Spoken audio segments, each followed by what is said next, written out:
Hi అండి, నమస్తే. Welcome back to our channel Ramya's vlogs. ఇవాళ మన వెజిటేబుల్ బిర్యానీ ఎలా చేసుకోవాలో చూద్దాం. దానికోసమని ఒక కడాయి పెట్టుకుని ఆయిల్ వేసుకుని దాంట్లో సరిపడినంత గీ కూడా వేసుకోవాలండి, మన టేస్ట్ కోసం, ఫ్లేవర్ కోసం. అయితే దీనికి చిట్టి బంగాళదుంపలు కూడా వేసాను. అవి ఏం చేస్తామంటే నేను కుక్కర్లో పెట్టి ఉడికించి తొక్క తీసి పెట్టుకున్నానండి. చిట్టి బంగాళదుంపలతో మొత్తం అన్నీ కలిపండి. ఇప్పుడు చూసారా, గీ కూడా సరిపోయింది. అయితే మసాలాలు అనమాట, బిర్యానీ ఆకు, లవంగాలు, జాపత్రి, యాలకులు, షాజీరా, స్టార్ ఫ్లవర్, మొత్తం అన్ని రకాలు వేసానండి. వేసి ఆ వేగిన ఆయిల్లో, కాగిన ఆయిల్లో వేసుకోవాలన్నమాట. మన గీ అన్నీ వేసాం కదా, మంచి ఫ్లేవర్ వస్తాయి. ఇప్పుడు ఒక ఆనియన్ పొడుగ్గా చీల్చుకుని అందులో వేసుకోవాలన్నమాట. ఒక 3 పచ్చిమిరకాయలు వేసాను. నేను చేసేది 1/2 కిలో బిర్యానీ రైస్ అండి ఇది. ఇలా వేసుకుని అవి వేగేంత వరకు కూడా మనం వేయించుకోవాలన్నమాట. ఆనియన్స్ గోల్డిష్ బ్రౌన్ కలర్ రావాలి. అలా వస్తే మనకి ఏమవుతుందంటే మంచి ఫ్లేవర్ వస్తుందండి.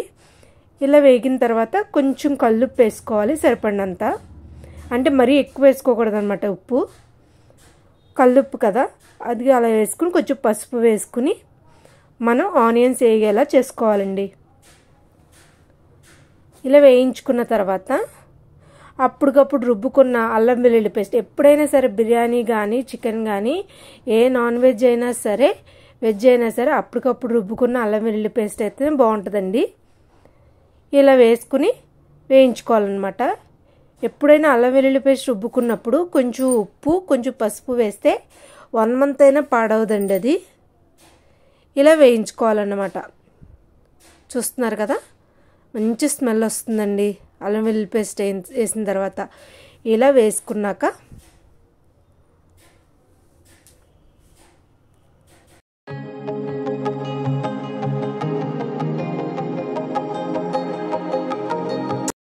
క్యారెట్లు చక్రాల్లో కోసుకుని, మీ ఇష్టం ఎలా కావాలితే అలా కోసుకోవచ్చు అనమాట. నేను ఇలా చక్రాల్లో కోసుకున్నానండి. తర్వాత చెప్పాను కదా, ఉడకబెట్టుకున్న చిన్ని బంగాళదుంపలు తీసుకున్నానని చెప్పాను కదా, చిట్టి బంగాళదుంపలు, అవి కూడా వేసుకున్నాను అనమాట. తర్వాత బీన్స్ వేసుకున్నాను, బఠానీలు వేసుకుని అసలు సూపర్గా ఉంటుందండి వెజ్ బిర్యానీ, సూపర్గా ఉంటుంది. డెఫినెట్లీ మీరు ట్రై చేయండి. ఇలా మొత్తం అంతా కలిసేలా వేయించుకోవాలండి. చూస్తున్నారు కదా.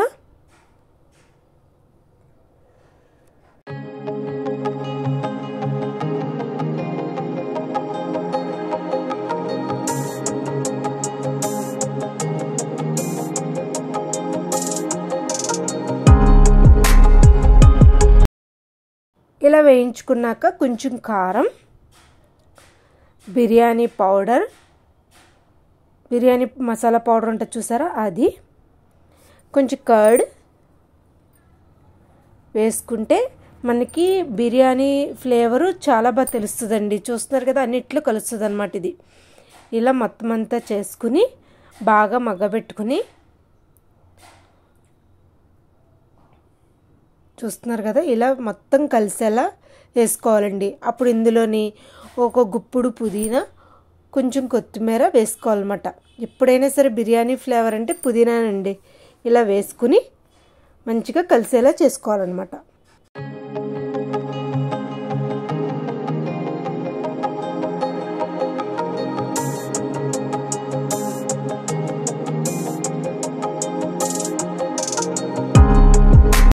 ఇప్పుడు మనం ఇందులో సరిపడినంత బియ్యం శుభ్రంగా కడుక్కుని, నేను 1/2 కిలో తీసుకున్నానండి బియ్యం. ఇవన్నిటికి శుభ్రంగా 2 సార్లు కడుక్కుని అప్పుడు ఈ బియ్యాన్ని అందులో వేసి బాగా కలిసేలా తిప్పుకోవాలన్నమాట. మనకి ఆ ఫ్లేవర్ అంతా రైస్కి పడుతుంది. అప్పుడు 1కి 1.5 చొప్పున వాటర్ పోయాలండి. పోస్తే మనకి అసలు పదునుగా అసలు చాలా బాగా ఉడుకుతుంది అన్నమాట బిర్యానీ రైస్. మీరే చూద్దరు కానీ ఇలా మొత్తం కలిపేసుకోవాలి. ఇప్పుడు దానికి సరిపడినంత వాటర్ వేయాలండి.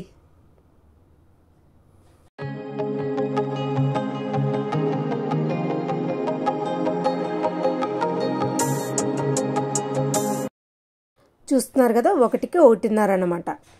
ఇలా వాటర్ వేసుకుని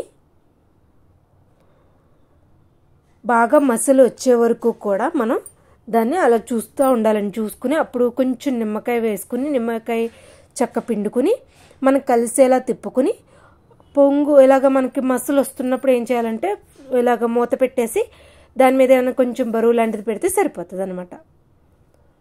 చూస్తున్నారు కదా, ఇలా కాసేపు పావు గంటకి ఎలా ఉందో చూద్దానండి. ఇలా తీసి చూసేసరికి మంచి స్మెల్తో అసలు సూపర్గా ఉందండి. చూస్తున్నారు కదా, ఇంకా కొంచెం వాటర్ ఉంది. ఎప్పుడైనా సరే నాన్ వెజ్ అయినా వెజ్ అయినా సరే 1కి 1.5 నానబెట్టుకోకర్లా, ఏం చేయకర్లా. మనం జస్ట్ 1కి 1.5 వేసుకుంటే కరెక్ట్గా సరిపోద్దండి. చూస్తున్నారా, గుమగుమలాడే వెజ్ పులావ్ రెడీ అయిపోయిందండి. వెజ్ బిర్యానీ రెడీ అయిపోయింది. చూసారా, చిట్టి చిట్టి బంగాళదుంపలు ఎంత బాగా తెలుస్తున్నాయి చూసారా. దీనికి కీరా కోద్దాం చూడండి. కీరా కూడా జస్ట్ కొంచెం మన గార్నిష్ కోసం కోసుకుంటే సూపర్గా ఉంటుందండి. ఇలాగా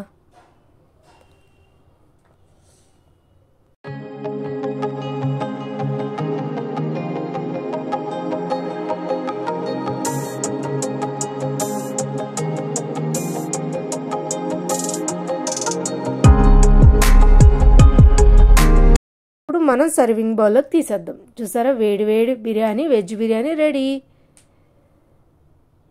సూపర్గా ఉంది కదా, నాకైతే బాగా ఆకలేసేస్తుందండి. Veg biryani ready. Please subscribe please.